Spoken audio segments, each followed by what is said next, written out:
ದೇಶಕ್ಕೋಸ್ಕರ ಮೋದಿ ಬಂದ ಮೇಲೆ ದೇಶ ಬಂದಿದ್ದಲ್ಲ. ಇವಾಗ ನಾನೊಂದಷ್ಟು ಸೋಷಿಯಲ್ ಮೀಡಿಯಾದಲ್ಲೆಲ್ಲ ನೋಡ್ತಾ ಇದ್ದೀನಿ, ಈ ಅಂಧ ಭಕ್ತರು ಒಂದಷ್ಟು ಜನ ಹಾಕ್ತಾ ಇರ್ತಾರೆ, ಬಲಿಷ್ಠವಾದ ಪ್ರಧಾನಿ, ಈ ಪ್ರಧಾನಿ ಇಲ್ದಿರ ದೇಶ. ಏನ್ರಿ ಸ್ವಾಮಿ ಪ್ರಧಾನಿ? ಇವತ್ತು ನಮ್ಮಲ್ಲಿ ಇಲ್ಲಿ ಎಳೆಮೋಸ ಜಾತ್ರೆ ಆಗತ್ತಲ್ಲ ತೀರ್ಥಹಳ್ಳಿಲಿ, ಯಾವ್ದಾದ್ರು ಒಂದು ಪಿ ಕೊಡಿಸ್ರೆ ಅದನ್ನು ಸರಿಯಾಗಿ ಊದಕ್ಕೆ ಬರಲ್ಲ ನಿಮ್ಮ ಪ್ರಧಾನಿಗೆ. ನೋಡಿ, ಅವರಿಗೆ ಯಾವ ಬಡವರ ಕಷ್ಟ ಸುಖಗಳು ಗೊತ್ತಿಲ್ಲ. ಅವರು ವಿದೇಶ ಪ್ರವಾಸನೆ ಮಾಡೋದು. ಚುನಾವಣೆ ಸಂದರ್ಭ ಬಂದಾಗ ಬೇಕಾದ್ರೆ ನಮ್ಮ ಹೊಳಲೂರಲ್ಲಿರುವಂಥ ಒಂದು ಸಣ್ಣ ಗ್ರಾಮ ಪಂಚಾಯತಿ ಬೇಕಾದ್ರೆ 4 ಸರಿ ಬಂದು ಹೋಗ್ತಾರೆ. ಆಯನೂರಿಗೆ ಬಂದು ಹೋದ್ರು. ಅಲ್ಲಿ ಶಿವಮೊಗ್ಗದಲ್ಲಿ ಯಾರ್ಯಾರು ಎಜುಕೇಶನ್ ಟ್ರಸ್ಟ್ಗಳು, ಪ್ರೈವೇಟ್ ಟ್ರಸ್ಟ್ಗಳು ಮಾಡ್ಕೊಂಡ್ರೆ ಗೊತ್ತಾಗ್ತದೆ. ಲೋಕಸಭಾ ಚುನಾವಣೆ 2024 ಯಾರು ಆಗ್ತಾರೆ? ಶಿವಮೊಗ್ಗ ಸಂಸದ. ನೇರ ಪ್ರಶ್ನೆ, ನೇರ ಉತ್ತರ. ನಿಮ್ಮ ನೆಲದ ಧ್ವನಿ ಡಿಜಿಟಲ್ ಮೀಡಿಯಾ. ರಾಹುಲ್ ಗಾಂಧಿ ಅವರನ್ನ ಪಪ್ಪು ಅಂತ ಬಿಜೆಪಿಯರು ಕರೀತಾರೆ. ಯಾತಕ್ಕೆ ಹೀಗೆ? ಸ್ವಾಮಿ, ರಾಹುಲ್ ಗಾಂಧಿಯವರು MPhil ಮಾಡಿಕೊಂಡು ಲಂಡನ್ ಓದಂಥವ್ರು, ದಾಖಲೆ ಹುಡುಕ್ಸ್ಲಿ. ಆದರೆ ಸನ್ಮಾನ್ಯ ದೇಶದ 56 ಇಂಚಿನ ಎದೆಯ ಪ್ರಧಾನಿ ಯಾವ ಕಾಲೇಜಲ್ಲಿ ಓದಿದ್ದಾರೆ ಅಂತ ಒಂದು ದಾಖಲಾತಿ ಕೊಡಲಿ. ಜೊತೆಯಲ್ಲಿ ನಾನು ಹೇಳೋದಿಷ್ಟೇ, ಈ ದೇಶದಲ್ಲಿರುವಂಥ ಎಲ್ಲ ಒಂದಷ್ಟು ಸುದ್ದಿವಾಹಿನಿಗಳನ್ನ ಒಂದು ಕಡೆ ತಂದು ಕೂರಿಸಿ ನೀವು ಸುದ್ದಿಗೋಷ್ಠಿ ಮಾಡಿ. ರಾಹುಲ್ ಗಾಂಧಿ ಪಪ್ಪುನೋ ಅಥವಾ ಸನ್ಮಾನ ಮೋದಿಯವರು ಏನು ಅಂತ ಗೊತ್ತಾಗುತ್ತೆ, ನೈಜ ಬಣ್ಣ ಬಯಲಾಗುತ್ತೆ. ಅದನ್ನು ಫಸ್ಟ್ ಮಾಡಲಿ. ಇವಾಗ ನಾನೊಂದಷ್ಟು ಸೋಷಿಯಲ್ ಮೀಡಿಯಾದಲ್ಲೆಲ್ಲ ನೋಡ್ತಾ ಇದ್ದೀನಿ, ಈ ಅಂಧ ಭಕ್ತರು ಒಂದಷ್ಟು ಜನ ಹಾಕ್ತಾ ಇರ್ತಾರೆ, ಬಲಿಷ್ಠವಾದ ಪ್ರಧಾನಿ, ಈ ಪ್ರಧಾನಿ ಇಲ್ದಿರ ದೇಶ. ಏನ್ರಿ ಸ್ವಾಮಿ ಪ್ರಧಾನಿ? ಇವತ್ತು ನಮ್ಮಲ್ಲಿ ಇಲ್ಲಿ ಎಳೆಮೋಸ ಜಾತ್ರೆ ಆಗತ್ತಲ್ಲ ತೀರ್ಥಹಳ್ಳಿಲಿ, ಯಾವ್ದಾದ್ರು ಒಂದು ಪಿ ಕೊಡಿಸ್ರೆ ಅದನ್ನು ಸರಿಯಾಗಿ ಊದಕ್ಕೆ ಬರಲ್ಲ ನಿಮ್ಮ ಪ್ರಧಾನಿಗೆ. ಶಿವಮೊಗ್ಗ ಬಹಳಷ್ಟು ಅಭಿವೃದ್ಧಿ ಆಗಿದೆ. ಸಂಸದರು ದೇಶದಲ್ಲಿಯೇ 2ನೇ ಸ್ಥಾನದಲ್ಲಿದ್ದಾರೆ ಅನ್ನೋ ಪ್ರಚಾರ ಇದೆಯಲ್ಲ ಸ್ವಾಮಿ. ಅಭಿವೃದ್ಧಿ ಅಂದರೆ ಈಗ ಯಾವುದೋ ಒಂದು ಕಾಂಗ್ರೆಸ್ ಅವಧಿಯಲ್ಲಿ ಆಗಿರುವಂಥ ರಸ್ತೆಗಳನ್ನ ಅಗಲೀಕರಣ ಮಾಡಿರ್ಬೋದು, ಬ್ರಿಡ್ಜ್ ಮಾಡಿರ್ಬೋದು, ಇವೆಲ್ಲ ಅಭಿವೃದ್ಧಿ ಅಲ್ಲ ಸ್ವಾಮಿ. ಫಸ್ಟ್ ಬೇಕಾಗಿರೋದು ಹೆಲ್ತ್, ತದನಂತರದಲ್ಲಿ ಎಜುಕೇಷನ್ ಒಳ್ಳೊಳ್ಳೆ ಸಂಸ್ಥೆಗಳು ತಂದು ಕಟ್ಟಿದ್ದೀರಾ, ನೀವು ಮಾಡ್ಕೊಂಡಿದ್ದೀರಿ. ಸನ್ಮಾನ್ಯ ಅಲ್ಲಿ ಶಿವಮೊಗ್ಗದಲ್ಲಿ ಯಾರ್ಯಾರು ಎಜುಕೇಷನ್ ಟ್ರಸ್ಟ್ಗಳು, ಪ್ರೈವೇಟ್ ಟ್ರಸ್ಟ್ಗಳು ಮಾಡ್ಕೊಂಡ್ರೆ ಗೊತ್ತಾಗ್ತದೆ. ಆದರೆ ಸರ್ಕಾರದ ಕಡೆಯಿಂದ ಒಳ್ಳೊಳ್ಳೆ ಎಜುಕೇಷನ್ ಟ್ರಸ್ಟ್ಗಳಾಗಿದೆಯಾ, ಒಳ್ಳೆ ಹೈಟೆಕ್ ಹಾಸ್ಪಿಟ್ಲ್ಗಳಾಗಿದೆಯಾ? ನಮಗೆ ಅಧಿಕಾರ ಕೊಟ್ಟು ನೋಡಿ. ಕೆಲವೇ ಈಗಿರುವಂಥ 5 ವರ್ಷದೊಳಗಡೆ ನಮ್ಮ ಜನರಿಗೆ ಏನು ಅಗತ್ಯತೆ ಇದೆ, ಏನು ಮೂಲಭೂತ ಸೌಕರ್ಯದಿಂದ ಹಿಡಿದು ನೀವು ಹೇಳಿದ್ರಲ್ಲ, ಇವಾಗ ಅಭಿವೃದ್ಧಿ ಅಂದರೆ ಏನಂದರೆ ಉದ್ಯೋಗ ಸೃಷ್ಟಿ ಆಗಬೇಕಾಗ್ತದೆ. ತೀರ್ಥಹಳ್ಳಿ ತಾಲೂಕುಗಳೊಳಗಡೆ ಇವತ್ತವರೆಗೆ ಯಾವ ಉದ್ಯೋಗ ಸೃಷ್ಟಿಯಾಗಿದೆ? ಅಭಿವೃದ್ಧಿ ವಿಚಾರಗಳು ಬಂದಾಗ ಅವ್ರು 1200 ಕೋಟಿ ತಂದೆ ಅಂತಾರೆ, ಈ ಕಡೆ ಲೋಕಸಭಾ ಸದಸ್ಯರು ನಾನು ತಂದೆ ಅಂತಾರೆ, ಈ ಕಡೆ ಸನ್ಮಾನ್ಯ ಶಾಸಕರು ನಾನು ತಂದೆ ಅಂತಾರೆ. ಟೋಟಲಿ ನಾವು ಕನ್ಫ್ಯೂಸಲ್ಲಿ ಇದ್ವಿ. ಶಿವಮೊಗ್ಗ ಜಿಲ್ಲೆಯಲ್ಲಿ ಭಾಳಷ್ಟು ಬಗರ್ಕೊಂ ಸಮಸ್ಯೆ, ರೈತರ ಸಮಸ್ಯೆ ಇದೆ. ಸುದೀರ್ಘವಾದ ಆಡಳಿತ ಮಾಡಿದ ಕಾಂಗ್ರೆಸ್ಸು ಇದನ್ನು ಪರಿಹಾರ ಮಾಡ್ಬೋದಿತ್ತಲ್ಲ ಸ್ವಾಮಿ. ಎಲ್ಲಿ ಬೇಕಾದ್ರೆ ಯಾವ ದೇವಸ್ಥಾನದಲ್ಲಿ ಬೇಕಾದ್ರೆ ನಿಂತ್ಕೊಂಡು ಹೇಳಿ. ಇವರು ಇವತ್ತುವರೆಗೂ ನಾನು ಗ್ರಾಮ ಪಂಚಾಯತಿ 3 ಬಾರಿ ಅಧ್ಯಕ್ಷ ಆದವನು.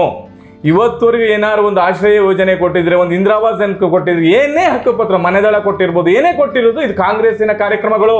ನೀವು 53 ಹಕ್ಕುಪತ್ರ ಕೊಟ್ಟರು ಬಗರಕೊಮ್ಮಲ್ಲಿ ಸನ್ಮಾನ್ಯ ಬಂಗಾರಪ್ಪನವರು, ಅದೇ ರೀತಿ ಕಾಗೋಡು ತಿಮ್ಮಪ್ಪನವರು. ಇಲ್ಲೆಲ್ಲೋ ನಮ್ಮ ರಾಗುಂಬೆ ಮಲ್ಲಂದೂರು ಹತ್ರ ಸುಮಾರು 74 ಜನರಿಗೆ ಮಂಜೂರಾತಿ ಕೊಟ್ಟರು. ಜೊತೆಯಲ್ಲಿ ಎಲ್ಲ ವಿಚಾರಗಳು ಬಂದಾಗ ಭಾಳ ಮುಖ್ಯವಾದ ಭೂ ಸುಧಾರಣೆ ಕಾಯ್ದೆ ಯಾರು ತಂದಿದ್ದು? ಇವತ್ತೆಲ್ಲರೂ ನಾವೆಲ್ಲೋ ಒಂದು ಕಡೆ ಒಂದು ಜಮೀನು ಹಕ್ಕು ಪಡೆದಿದ್ದೀವಿ ಅಂದರೆ, ಇವತ್ತು ಎಲ್ಲಿ ಹೆಚ್ಚು ಕಮ್ಮಿ 90% ಏನಾದ್ರು ಪಡೆದಿದ್ದೀವಿ ಅಂದರೆ ಇದು ಕಾಂಗ್ರೆಸ್ಸಿನ ಕಾರ್ಯಕ್ರಮ. ಕಾಂಗ್ರೆಸ್ ಕೊಟ್ಟಿದೆ ಅವತ್ತಿಂದ ಇವತ್ತವರೆಗೂ. ಇವ್ರು ಹೇಳಿರೋದು ನಮ್ಗೆ 10 ವರ್ಷ ಅಲ್ಲ, ನಮ್ಗೇನಾದ್ರು ಅವಕಾಶ ಕೊಟ್ಟರೆ ಏನು ಕಾಂಗ್ರೆಸ್ ತಂದಂಥ ಕಾರ್ಯಕ್ರಮ, ಅರಣ್ಯ ಹಕ್ಕು ಸಮಿತಿ ಕಾಯ್ದೆ ತಂದ್ರಲ್ಲ, ಇದೇ ಸನ್ಮಾನ್ಯ ಮನಮೋಹನ್ ಸಿಂಗ್ ಪ್ರಧಾನಿ ಆ ಸಂದರ್ಭದಲ್ಲಿ ತಂದಂಥ ಕಾರ್ಯಕ್ರಮ, ಅದನ್ನು 75 ವರ್ಷ ಇದ್ದಂಥದ್ದು ಅನುಭವವನ್ನು ನಾವು 25 ವರ್ಷಕ್ಕೆ ತರ್ತೀವಿ ಅಂತ ಹೇಳಿದ್ರು. 10 ವರ್ಷ ಎಲ್ಲೂ ತುಟಿ ಬಿಚ್ಚಲಿಲ್ಲ ಲೋಕಸಭಾ ಸದಸ್ಯರು. ಇದು ತಮ್ಮ ಗಮನದಲ್ಲಿ ಇರಲಿ. ಈಗ ನಾನು ಒಂದು ಹೇಳೋದು ಕೇಳ್ತೀನಿ, ಜನರು ಇದನ್ನು ಅದರದ್ದು ಹಿಂದುಳಿದವರು, ದಲಿತ ವರ್ಗ ಇದನ್ನು ಯೋಚನೆ ಮಾಡಬೇಕಾಗ್ತದೆ. ಏನು ವಿಚಾರ ಅಂದರೆ 1964 ಏನು ಭೂ ಸುಧಾರಣೆ ಕಾಯ್ದೆ ಅಡಿ ಒಳಗಡೆ ಬಂದಂಥದ್ದು, ಅದು 79 ಮತ್ತು 79B ಅಂದರೆ ಒಂದು ಕುಟುಂಬಕ್ಕೆ 216 ಎಕರೆ ಜಮೀನು. ಅದನ್ನು ಸನ್ಮಾನ್ಯ ಮುಖ್ಯಮಂತ್ರಿಗಳಾದಂಥ ಮಾಜಿ ಮುಖ್ಯಮಂತ್ರಿಗಳಾದಂಥ ಯಡಿಯೂರಪ್ಪನವರು ಅದನ್ನು ಕಾಯ್ದೆಯನ್ನು ತಿದ್ದುಪಡಿ ಮಾಡ್ತಾರೆ. ಆದರೆ ನಮ್ಮ ಹಿಂದುಳಿದ ವರ್ಗದವರು ಮತ್ತು ದಲಿತ ವರ್ಗದವರು, ಒಂದಷ್ಟು ಬಡ ವರ್ಗದವರು ಯೋಚನೆ ಮಾಡಬೇಕಾಗ್ತದೆ. ಇನ್ನು 1 ಎಕರೆ ಜಮೀನು ಈ ಭಾಗದಲ್ಲಿ 1 ಕೋಟಿ 2 ಕೋಟಿ ಆಗ್ತಾ ಇದೆ ಸ್ವಾಮಿ. ಜೊತೆಯಲ್ಲಿ ಇವತ್ತು ಒಂದು ಸಾಧಾರಣ ಒಂದು ಸಿಟಿ ಲಿಮಿಟ್ಸ್ ಅಲ್ಲೋ ಅಥವಾ ಹೋಬಳಿ ಹೆಡ್ ಕ್ವಾರ್ಟರ್ ಒಂದು ಅಡಿ ಜಮೀನು, 1 ಅಡಿ ಸೈಟ್ ತಗೊಬೇಕಾದ್ರೆ ಇವತ್ತು 2-3 ಸಾವಿರಕ್ಕೆ ಹೋಗಿದೆ. ಆದರೆ ಎಲ್ಲೋ ಒಂದು ಕಡೆ ಇವತ್ತು ಬ್ಯಾಂಕ್ನು ಎಲ್ಲೋ ಒಂದು ಕಡೆ ನೀವು ಖಾಸಗೀಕರಣ ಮಾಡ್ತಾ ಇದ್ದೀರಿ. ಜಮೀನರಲ್ಲೂ ಒಂದಷ್ಟು ಜಮೀನುಗಳಿಗೆ ಶ್ರೀಮಂತರು ಬಂದು ಲಗ್ಗೆ ಇಡ್ತಾ ಇದ್ದಾರೆ. ಮುಂದಿನ ದಿನಗಳಲ್ಲೇ ಯಾವುದೇ ಕಾರಣಕ್ಕೂ ದುಡಿತಾನೆ ಇರ್ಬೇಕಾಗ್ತಾನೆ, ಶ್ರೀಮಂತರು ಆಗ್ತಾನೆ ಇರ್ತಾರೆ. ಇದನ್ನು ಯೋಚನೆ ಮಾಡ್ಬೇಕಾಗ್ತದೆ ನಮ್ಮ ಬಂಧುಗಳೆಲ್ಲರೂ. ಇದನ್ನು ಸುಮ್ಮನೆ ಇದೇ ರೀತಿ ಬೇಜವಾಬ್ದಾರಿ ಮಾಡಿಕೊಂಡು ದೇಶಕ್ಕೋಸ್ಕರ ಮೋದಿ ಬಂದ ಮೇಲೆ ದೇಶ ಬಂದಿದ್ದಲ್ಲ, ತಾವೆಲ್ಲ ಆಲೋಚನೆ ಮಾಡಬೇಕು. 65 ವರ್ಷದಿಂದನೂ ದೇಶದ ಎಲ್ಲ ವಿಚಾರಗಳಿಂದನೂ ಎಲ್ಲ ದೇಶಗಳಿಗೆ ಕಂಪೇರ್ ಮಾಡಿದಾಗ ಎಲ್ಲ ವ್ಯವಸ್ಥೆಗಳದು, ಅದು ಸೈನಿಕ ವ್ಯವಸ್ಥೆ ಇರ್ಬೋದು, ಪ್ರತಿಯೊಂದು ವ್ಯವಸ್ಥೆಯಲ್ಲೂ ಕಾಂಗ್ರೆಸ್ ಯಾವತ್ತೂ ಬಿಟ್ಕೊಟ್ಟಿಲ್ಲ. ಇದು ಗಮನದಲ್ಲಿ ಇರಬೇಕಾಗ್ತದೆ. ಈಗ ಕಾಂಗ್ರೆಸ್ನಲ್ಲಿ ಒಗ್ಗಟ್ಟಿದೆ ಅಂತ ಅನ್ಕೊಂಡಿದ್ದೀರಾ? 100%. ಹೌದಾ? ಆ ಒಗ್ಗಟ್ಟು ಇದ್ದಿದ್ದಕ್ಕೆ ನಾವು ಇವತ್ತು ಎಲ್ಲ ಕಾರ್ಯಕ್ರಮಗಳನ್ನು ಅನುಷ್ಠಾನಕ್ಕೆ ತಂದೀವಿ, ಜನರಿಗೆ ತಲುಪಿಸಿದ್ದೀವಿ. ಇವತ್ತು ನಮ್ಮ 5 ಗ್ಯಾರಂಟಿಗಳೇ ಉದಾಹರಣೆ. ಅದಕ್ಕೆ ಇವತ್ತು ಪ್ರತಿಯೊಬ್ಬರು ಮನೆಗೂ ರೀಚ್ ಆಗಿದೆ. ಯಾವುದೋ 1% 2% ತಾಂತ್ರಿಕ ದೋಷಗಳಿರ್ಬೋದು, ಅದಕ್ಕೆ ಆದ ತಾಲೂಕು ಮಟ್ಟದಲ್ಲಿ ಅನುಷ್ಠಾನ ಸಮಿತಿ ಮಾಡಿದ್ದೀವಿ. ಅದು ಮುಂದಿನ ದಿನಗಳಲ್ಲಿ ಎಲ್ಲರಿಗೂ 100% ಕೊಡಿಸುವಂಥ ಕೆಲಸ ನಮ್ಮೆಲ್ಲರ ಜವಾಬ್ದಾರಿ ಇದೆ. ಈ ಸರ್ಕಾರದಲ್ಲಿರುವ ಕಟ್ಟ ಕಡೆಯ ಕಾರ್ಯಕರ್ತಂಗೂ ಇದೆ. ಕಾಂಗ್ರೆಸ್ ಪಕ್ಷದ ಮಾಡೇ ಮಾಡ್ತಿರ್ತೀವಿ. ಚುನಾವಣಾ ಸಮಯದಲ್ಲಷ್ಟೇ ಪ್ರಧಾನಮಂತ್ರಿ ಅವರು ದೇಶ ಸಂಚಾರ ಮಾಡ್ತಾರೆ, ಉಳಿದ ಸಮಯದಲ್ಲಿ ವಿದೇಶ ಸಂಚಾರ ಮಾಡ್ತಾರೆ. ರಾಜ್ಯದಲ್ಲಿ ಯಾವುದೇ ರಾಜ್ಯದಲ್ಲಿ ಬರಗಾಲ ಇರಲಿ, ಕ್ಷಾಮ ಇರಲಿ, ಅತಿವೃಷ್ಟಿ ಇರಲಿ, ಈ ಸಂದರ್ಭದಲ್ಲಿ ಅವ್ರು ಭೇಟಿ ಮಾಡೋದಿಲ್ಲ. ಮತದಾರರನ್ನು ಕೂಡ ಎದುರಾಗೋದಿಲ್ಲ, ಸಾಮಾನ್ಯ ಸಾರ್ವಜನಿಕರನ್ನು ಎದುರಾಗೋದಿಲ್ಲ. ಯಾತಕ್ಕೆ ಇದು? ನೋಡಿ, ಅವರಿಗೆ ಯಾವ ಬಡವರ ಕಷ್ಟ ಸುಖಗಳು ಗೊತ್ತಿಲ್ಲ.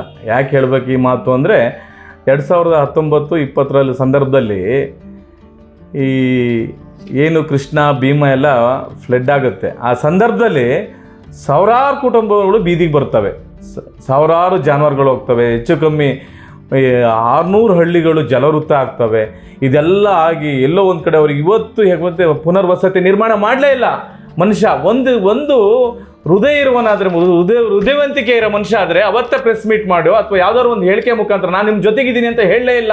ಇವತ್ತವರೆಗೂ ಅವ್ರಿಗೆ ಮೂಲ ಸೌಕರ್ಯಗಳು ಸಿಗಲೇ ಇಲ್ಲ. ಕಳೆದಂಥವ್ರಿಗೆ ಅವ್ರಿಗೆ ಯಾವ ಸಮಸ್ಯೆಗಳ ಬಗ್ಗೆ ಗೊತ್ತು? ಅವರು ವಿದೇಶ ಪ್ರವಾಸನೆ ಮಾಡೋದು. ಚುನಾವಣೆ ಸಂದರ್ಭ ಬಂದಾಗ ಬೇಕಾದ್ರೆ ನಮ್ಮ ಹೊಳಲೂರಲ್ಲಿರುವಂಥ ಒಂದು ಸಣ್ಣ ಗ್ರಾಮ ಪಂಚಾಯತಿ ಬೇಕಾದ್ರೆ 4 ಸರಿ ಬಂದು ಹೋಗ್ತಾರೆ, ಆಯ್ನೂರಿಗೆ ಬಂದು ಹೋದ್ರು. ಆದರೆ ಜನರು ಸಂಕಷ್ಟದಲ್ಲಿದ್ದಾಗ ಬರುವವನೇ ದೇಶದ ನಾಯಕತ್ವ ಇಟ್ಕೊಂಡಂಥ ಪ್ರಧಾನಿ ಸಂಕಷ್ಟ ಇದ್ದಾಗ ನಾನಿದ್ದೀನಿ ಅನ್ಬೇಕು. ನಮಸ್ಕಾರ. ಇದುವರೆಗೂ ನಮ್ಮ ಜೊತೆ ತಮ್ಮ ಅಭಿಪ್ರಾಯ ಹಂಚಿಕೊಂಡಂಥ ಮುಡ್ಬಾ ರಾಘವೇಂದ್ರ ಅವರಿಗೆ ಧನ್ಯವಾದಗಳು.